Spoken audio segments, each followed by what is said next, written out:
नमस्कार, आप देख रहे हैं CWN टीवी न्यूज 24। तो चलिए आगे बढ़ते हैं कुछ खास खबरों की ओर। गाजियाबाद में स्वर्ण समाज समन्वय समिति ने यूजीसी के नए रेगुलेशन एक्ट 2026 के विरोध में बैठक की। समिति के संस्थापक राज शेखावत ने कहा कि केंद्र सरकार द्वारा लाया गया ये बिल सामान्य वर्ग के छात्रों के हित में नहीं है। उनका आरोप है कि संसद में सामान्य वर्ग के 140 सांसद होने के बावजूद किसी ने इस बिल का विरोध नहीं किया और ये पास हो गया।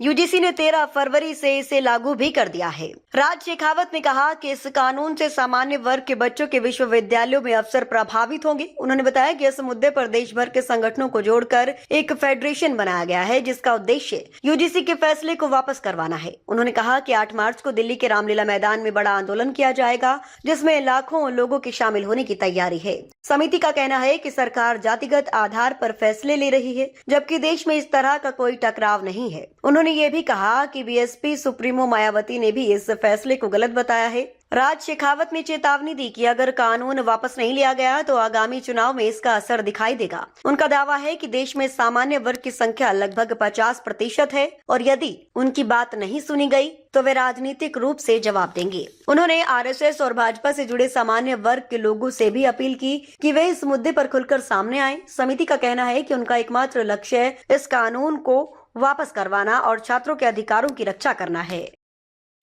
सब बहुत बड़ा दुर्भाग्य है कि जो शिक्षा का क्षेत्र है, जहाँ शिक्षा दी जाती है, जहाँ बच्चे पढ़ने आते हैं, वहाँ इस तरह के नारे, वहाँ के कुछ युवा हैं, समझिए बहुत कम गिनती में लोग हैं, लेकिन इनको भी रोकना आवश्यक है। मैं तो कहता हूँ संविधान से ही रुकने वाले नहीं है, इनकी कुटाई करो।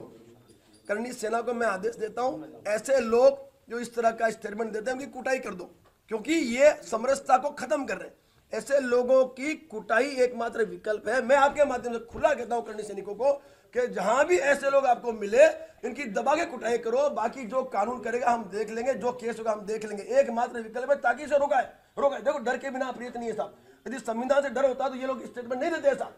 आज समरसता खराब नहीं करते, तो जो समरसता खराब करता है, चाहे वो कोई भी हो, XYZ, उसको कूट लो, तभी ये विकल्प हमारे पास है, तभी इन घटनाओं का पुनरावृत्ति रोका जा सकता है साहब।